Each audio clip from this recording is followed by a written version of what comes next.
India TV YouTube channel को subscribe करें और बेल आइकन दबाएं। नमस्कार, आप देख रहे हैं इंडिया टीवी। आपके साथ मैं हूं अर्चना सिंह। एलजेपी में चाचा भतीजे की जंग के बीच चिराग पासवान ने इंडिया टीवी से एक्सक्लूसिव बातचीत की है। ये पूरी बातचीत आपको सुनाते हैं। लोक जनशक्ति पार्टी में जिस तरह से टूट हुई और जिस तरह से चीजें बाहर निकल कर आई, उसने प्रदर्शित किया कि आज भारतीय राजनीति के पटल पर कुछ भी असंभव नहीं है। बात करने के लिए हमारे साथ मौजूद हैं चिराग पासवान जी। चिराग जी, जो आघात आपने महसूस किया और जिस तरह से चीजें हुई जी, ऐसा लगा जैसे कि पूरी पार्टी अलग खड़ी हो गई और आप अलग हैं। आपके 5 सांसद अलग हैं, आप अलग हो गए। देखिए, हाँ, इलेक्टोरल पॉलिटिक्स में जरूर संख्या विधायकों से और सांसदों से ही आंकी जाती है, उसी से ही वेटेज पता चलता है। पर मुझे खुशी इस बात की है कि पूरी पार्टी का जब आप जिक्र कर रहे हैं तो मेरे लिए पार्टी में सांसद और विधायकों से ज़्यादा महत्वपूर्ण मेरी पार्टी के पदाधिकारी हैं, मेरे राष्ट्रीय कार्यकारिणी के सदस्य हैं, मेरे पार्लियामेंट्री बोर्ड के सदस्य हैं, मेरे स्टेट प्रेसिडेंट्स हैं, मेरे यूटी प्रेसिडेंट्स हैं, मेरे फ्रंटल ऑर्गेनाइजेशन के अध्यक्ष हैं।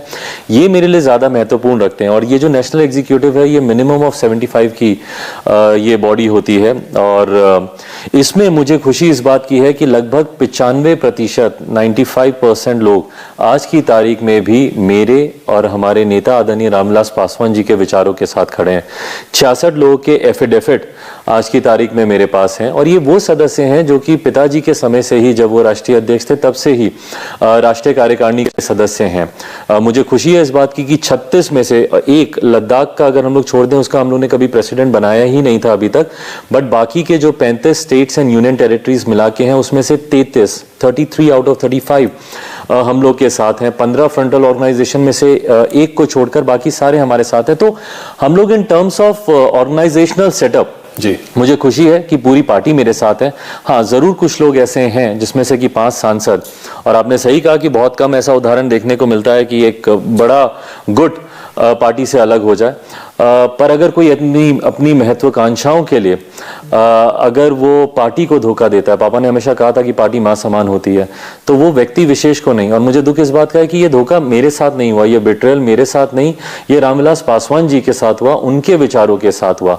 आज वो जिनके साथ जाकर खड़े हुए हैं, ये वही लोग हैं जिन्होंने निरंतरता में रामविलास पासवान जी के रहते हुए भी उनकी पार्टी को तोड़ा। आज हमारी पार्टी पहली बार नहीं टूटी है। 2005 में 2 बार विधानसभा के चुनाव हुए थे बिहार में। फरवरी वाले में जब हम लोग के 29 विधायक जीत कर आए थे, तब भी जनता दल यूनाइटेड ने पार्टी को तोड़ने का काम किया। उसके बाद नवंबर में जितने जीते उनको भी तोड़ा, उसके बाद एमएलसीज को भी तोड़ा। मेरे मौजूदा जो हमारे सिटिंग विधायक जो 2020 के चुनाव में जीत के आए थे मटिहानी से, उनको भी उन्होंने तोड़ने का काम किया। और तो और आदरणीय रामविलास पासवान जी की विचारधारा को समाप्त करने के लिए, उनकी लोकप्रियता को समाप्त करने के लिए दलित महादलित तक जनता दल यूनाइटेड ने बनाने का काम किया। तो ये बंटवारा करके कहीं ना कहीं कोई दलित चेहरा, भले वो रामविलास पासवान जी हो या चिराग पासवान हो, वो आगे ना बढ़ जाए, उसके लिए ये निरंतरता में जनता दल यूनाइटेड के नेता इस तरीके की गतिविधि करते आए हैं। लेकिन क्या आपने कभी सोचा था कि आपके खुद के चाचा जी आपके विरोध में इस तरह से खड़े हो जाएंगे? बस दुख इसी बात का है, दुख तकलीफ इसी बात की है। और इसीलिए मैं किसी और से शिकायत कर भी नहीं सकता। मैं किस मुंह से किसी से शिकायत करूं? मैं कैसे बोलूं कि भैया जनता दल यूनाइटेड ने मेरी पार्टी को तोड़ा या इसमें बाकी लोग शामिल थे, जब मेरे अपनों ने ही मुझे धोखा दिया। भले वो मेरे चाचा हो या मेरा छोटा भाई हो, जब उन्होंने ही मुझे धोखा दिया। और मैंने ईमानदारी से मैंने कभी नहीं सोचा था जी, मैं ऑनेस्टली बोलता हूँ, मेरे छोटे चाचा का निधन हो गया था। पापा के निधन के बाद सिर्फ चाचा ही एकमात्र वो व्यक्ति थे जो परिवार में मुखिया की जगह थे। और मैं खुद व्यक्तिगत हो या राजनीतिक हो, मैं हर चीज़ के लिए मैं I used to look up to him. मैं उनके मार्गदर्शन की उम्मीद करता था। और परिवार को कहीं ना कहीं एक साथ, पापा के निधन के बाद बड़ा होने के नाते उनकी जिम्मेदारी थी कि वो परिवार को एक साथ लेकर चलें। बट क्या ऐसा कारण रहा, आज तक मेरी समझ में नहीं आया कि क्यों इस तरीके से मुझे एक ऐसे समय पे अकेला छोड़ा गया जब पापा के निधन को अभी 9 महीने भी नहीं हुए, बरखी भी नहीं हुई। एक ऐसी रस्म होती है जो कि बिहार में हम लोग पूरा परिवार एक साथ बैठता है। ऐसा मुझे लगता है शायद से मैं और मम्मी होंगे उनकी बरखी मनाने के लिए, परिवार का तो कोई सदस्य साथ नहीं है। इमोशनल बातें तो अलग हैं, लेकिन अगर हम राजनीतिक स्तर पर बात करें तो कुछ परिवारों में ऐसा पहले भी देखने को मिला है, जैसे कि मुलायम सिंह यादव के परिवार में हमने देखा, लेकिन जो आपके परिवार में हुआ शायद अभी तक नहीं हुआ जी। लेकिन इसमें जेडीयू की आपने कहा कि भूमिका है। जेडीयू को क्या मिल रहा है और जेडीयू क्या पाना चाहती है? आपकी क्षति से जेडीयू को कितना फायदा है? मुझे लगता है ये तो खैर आने वाला समय ही बताएगा कि किसको क्या मिला, किसको क्या नहीं मिला। जो लोग आज पार्टी छोड़कर भी गए हैं वो भी आने वाला समय ही बताएगा कि उनकी महत्वाकांक्षाएं पूरी हुई नहीं हुई। मुझे नहीं पता कि किसको क्या प्रलोभन दिया गया या कौन कितना महत्वाकांक्षी था या किस कारण उन्होंने पार्टी छोड़ी, ये तो खैर आने वाला समय ही बताएगा। बट हाँ, मैं जरूर जानता हूं कि जिन लोगों ने पार्टी छोड़ी उन्होंने कहीं ना कहीं मेरे पिता आदरणीय रामविलास पासवान जी को, उनको उन लोगों ने धोखा देने का काम जरूर किया और आज उनके साथ जाकर वो खड़े हुए जिन्होंने हमारे नेता को अपमानित करने का कोई मौका नहीं छोड़ा। राज्यसभा जब सांसद बनने वाली बात थी, वो पूरा प्रकरण मैंने सबके सामने रखा था कि किस तरीके से नीतीश कुमार जी ने मेरे पिता को ह्यूमिलेट किया, उनको मजबूर किया कि वो मदद के लिए गुहार लगाने उनके आवास तक जाएं और वहां पर जाकर उनसे मिन्नत करें, जबकि राज्यसभा की सीट उस वक्त के राष्ट्रीय अध्यक्ष भारतीय जनता पार्टी के अमित शाह जी ने सार्वजनिक तौर पर डिक्लेयर की थी कि रामविलास पासवान जी के लिए वो सीट जाएगी जो पहली आएगी। और ये एक लम्हा ऐसा नहीं है, निरंतरता में पिताजी को इस तरीके से धोखा देने के साथ। तो आज जब परिवार के सदस्य भी ऐसे लोगों के साथ जाकर खड़े होते हैं, ये वही लोग हैं जिन्होंने 2019 में शिकायत की थी कि नीतीश कुमार जी ने इन सबको हराने का प्रयास किया। लेकिन ऐसा माना जाता है कि नीतीश कुमार जी आपसे बहुत नाराज हैं। आपने बिहार विधानसभा चुनाव में उनकी बहुत सीटें कम कर दी, 43 तक सीमित कर दिया और आपकी वजह से सबसे ज्यादा नुकसान हुआ। उसी का बदला ले रहे हैं आपसे? उनकी नाराजगी सराखों पर जायज है, उनकी नाराजगी, क्योंकि यकीनन लोक जनशक्ति पार्टी और चिराग पासवान की वजह से ही आज वो तीसरे नंबर की पार्टी हैं। और कहीं ना कहीं जनता ने ये जनादेश स्पष्ट तौर पर दे दिया था कि मौजूदा मुख्यमंत्री नीतीश कुमार जी के पक्ष में तो जनादेश नहीं था, होता तो कम से कम वो तीसरे नंबर की पार्टी नहीं बनते और आधे से ज्यादा उनकी सीटें कम नहीं होती। तो डेफिनेटली यस, ये मैं मानूंगा कि ये लोक जनशक्ति पार्टी और चिराग पासवान की वजह से वो, और यकीनन ये उसी का ही बदला लिया जा रहा है। बदले में बस मुझे तकलीफ इस बात की है कि आप राजनीतिक दांव पे चलिए ना। आप मुझे राजनीतिक तौर पर जितना आपको मुझे नीचे गिराना है, जितना मुझे प्रताड़ित करना आप कीजिए, पर परिवार को इसमें जोड़ने का औचित्य मेरी समझ में नहीं आया। पर फिर वापस मैं अपने पहले ही वाक्य पे जाऊंगा कि जब अपनों ने धोखा दिया तो मैं दूसरे से क्या शिकायत करूं। एक और राजनीतिक दल है जिसके लिए आप ये कहते रहे कि आप हनुमान हैं, खास करके प्रधानमंत्री नरेंद्र मोदी जी के लिए जी। तो राम जी से मदद मिल रही है कि नहीं आपको? इसका जवाब मैं एक बार दे चुका हूं। मैंने कहा था कि अगर हनुमान को भी मदद मांगनी पड़े राम से तो काहे के हनुमान और काहे के राम। फिलहाल मेरी प्राथमिकताएं अलग हैं। मैं किसी से मदद की अब अपेक्षा नहीं रखता हूं। मैं ईमानदारी से बोलूं, जब परिवार ही आपका साथ छोड़ देता है तो उसके बाद आपकी उम्मीदें समाप्त हो जाती हैं। फिर आपको पता है कि आपका अपना अकेले का संघर्ष, और अकेले चलने से मैं अजय जी मैं कभी नहीं डरा हूं। मैं बार बार मैं कहता हूं, मैं रामविलास पासवान का बेटा हूं, मैं एक शेर का बेटा हूं और मैं शेर हूं। मुझे नहीं डर लगता अकेले चलने से। अगर मैं स्वार्थ की राजनीति मुझे करनी होती, अगर मुझे रेड कारपेट की राजनीति करनी होती, कंफर्टेबल पॉलिटिक्स अगर मुझे करनी होती, तो अजय जी आप भी ईमानदारी से मानेंगे कि मैं जिस अलायंस में था मैं उस अलायंस में रहता। मुझे जितनी सीटें दे रहे थे, 15 सीटें लोग दे रहे थे, मैं 15 सीटों पर अपने सिद्धांतों अपने विचारों से मैं समझौता करके मैं चुनाव लड़ता। 2 मंत्री मेरे आज की तारीख में नीतीश जी के मंत्रिमंडल में होते और पिताजी के निधन के बाद मैं केंद्रीय मंत्रिमंडल में होता, तो कहीं कोई दिक्कत ही नहीं होती, सारी चीजें आसानी से चल रही होती। बट मेरी जो लड़ाई है वो विचारधारा की है, मेरी बिहार फर्स्ट बिहारी फर्स्ट की है। मैं नहीं मानता कि नीतीश जी का साथ निश्चय, भाई 15 साल से आप बिहार के मुख्यमंत्री हैं, 15 साल के बाद भी अगर मेरे प्रदेश के मुख्यमंत्री को स्वयं दिल्ली आना पड़ता है कैटरैक्ट के ऑपरेशन के लिए, 1000 किलोमीटर की चार्टर फ्लाइट से यात्रा करके मुख्यमंत्री दिल्ली आते हैं, तो आप मुझे बताएं ना कि मेरे बाकी बिहारी बुजुर्गों का क्या होगा जिनको कैटरैक्ट का ऑपरेशन कराना है। उनको कौन सी चार्टर फ्लाइट बिहार की सरकार मुहैया कराएगी कि 1000 किलोमीटर की यात्रा करें? तो जहां पे बेसिक बुनियादें आपने पूरी नहीं की, मेरी लड़ाई है उससे। मुझे है इशू कि भैया मेरे युवाओं, मेरे साथियों को क्यों दिल्ली आना पड़ता है, बंबई जाना पड़ता है, बेंगलोर जाना पड़ता है IT जॉब्स के लिए या पढ़ाई के लिए। बिहार इवेंचुअली एक बुजुर्ग प्रदेश बन के रह जाएगा। एक सक्षम परिवार बिहार में ऐसा नहीं है। जैसे ही वो सक्षम होता है, पहला मौका मिलता है अपने बेटे बेटी को दिल्ली या बंबई या बाहर भेजता है पढ़ने के लिए, वो वहां जाके पढ़ाई करता है, वहां पे जाके नौकरी करता है, वहां पे घर खरीदता है, शादी करता है, बच्चे पैदा करता है, और अंत में जब माता पिता बीमार पड़ते हैं, बुजुर्ग हो जाते हैं, तो अगर समय पे पहुंच पाए उनकी देखभाल के लिए तो जाता है। तो इस परिस्थिति के साथ, और जिसने नेतृत्व किया, जिम्मेदारी उनकी है, मैं उनके साथ नहीं चल सकता। बीजेपी की भी तो सहभागिता है ना, बीजेपी की साझा सरकार है, और इसीलिए एक गाना है जो बॉलीवुड का बड़ा आपके लिए चर्चित हो रहा है, हम थे जिनके सहारे वो हुए ना हमारे जो भी हमारी नैया। तो आप जिनके सहारे खड़े हो आपके साथ तो है ही नहीं।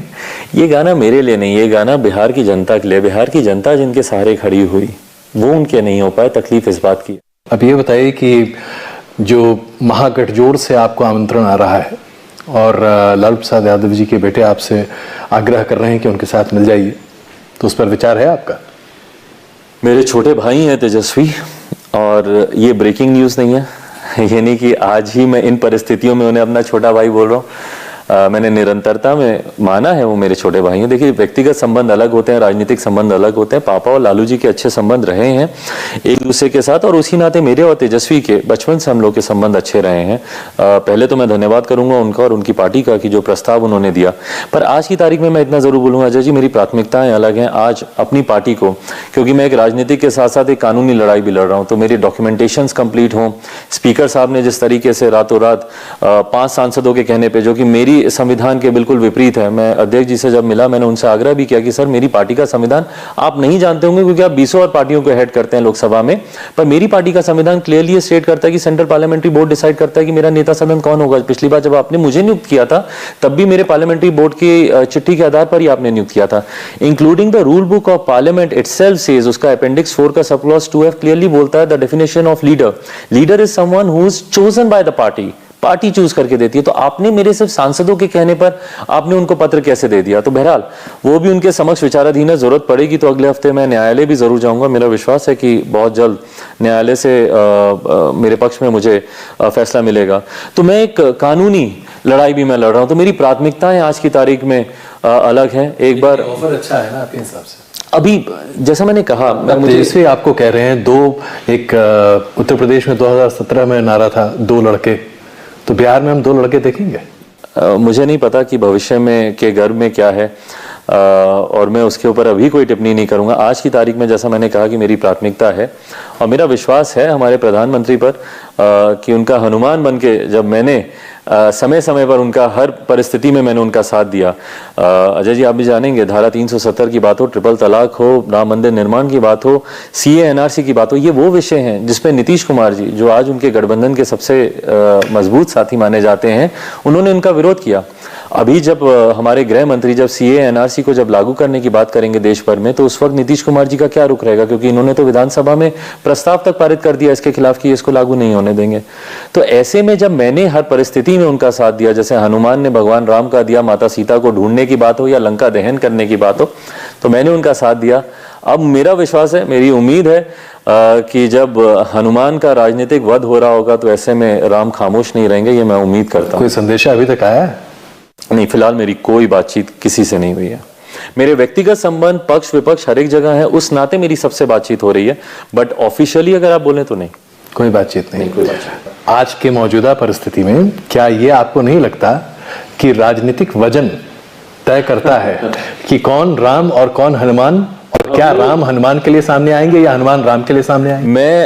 मैं थोड़ा सा कंजर्वेटिव हूं मैं अभी भी, और मैं कभी कभी मुझे इस बात का डर लगता है कि कहीं मैं समाजवादी सोच की आखिरी पीढ़ी तो नहीं हूं।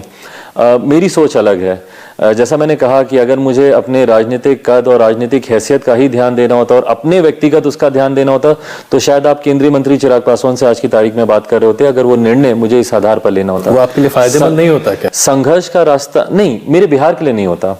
अजय जी, मैं एक ऐसे परिवार से आता हूं, मैंने निरंतरता में मैंने देखा है मंत्री पद आते जाते, पिताजी को हमेशा मैंने देखा है। मेरे लिए वो लालसा नहीं है, मेरे लिए कोई बड़ी उपलब्धि नहीं है, बल्कि वो उपलब्धि ही नहीं है, वो मायने ही नहीं रखता। मेरे लिए जो मायने रखता है, मैं जिस कारण से मैं राजनीति में आया हूं कि मेरा बिहार आगे बढ़े, बिहारी आगे बढ़े, अगर मैं उन्हीं के लिए नहीं कुछ कर पाया तो मैं मंत्री बन के क्या उखाड़ लूंगा, क्या करूंगा, क्या उपलब्धि होगी? आज से जब मैं 40 साल 50 साल के बाद जब मैं मृत्यु शैया पर होऊंगा, तो उस वक्त मैं एक बार तो सोचूंगा ना कि मैंने जीवन में क्या हासिल किया, मैं किसके लिए लड़ा। वक्त जरा कम है, इसलिए 2 महत्वपूर्ण सवाल फटाफट आपसे पूछ लेता हूं।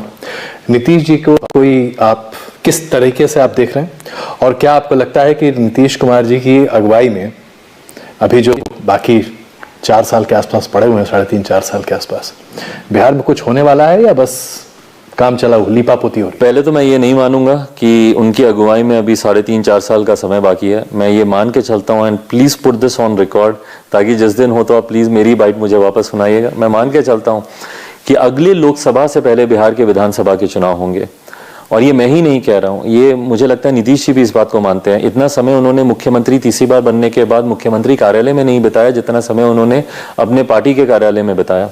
लव कुश समीकरण को साधने की बात की, नए अध्यक्षों को जिम्मेदारी देने की बात की, ये सारी चीजें आप तब करते हैं जब आप चुनाव की आप अपेक्षा रखते हैं। तो कहीं ना कहीं मुख्यमंत्री नीतीश कुमार जी भी भीतर ही भीतर चुनाव की तैयारी कर रहे हैं और मैं भी मानता हूं कि बिहार में चुनाव होंगे। तो बीजेपी से अपना पीछा छुड़ाना चाहते हैं आपको लगता है? पीछा छुड़ाना चाहते हैं, एक बार तो छुड़ाया ही था उन्होंने, तो ये कोई आश्चर्य नहीं होगा। 2014 में वो मौजूदा प्रधानमंत्री नरेंद्र मोदी जी के प्रधानमंत्री पद की दावेदारी के सवाल पर ही अलग हुए थे और फिर वापस रातों रात 2017 में वो गठबंधन में आए। तो अगर वो पुनः अगर कोई ऐसी परिस्थिति की कल्पना कर रहे हो या प्लानिंग कर रहे हो तो उसमें कोई आश्चर्य नहीं होगा। तो इस मामले में एक सवाल आपसे मैं पूछूं, ये बहुत पॉलिटिकल सेंस नहीं है इसमें कि अगर आप MY समीकरण में दलित समीकरण भी जोड़ दें तो फिर तो सरकार बनी जाती है?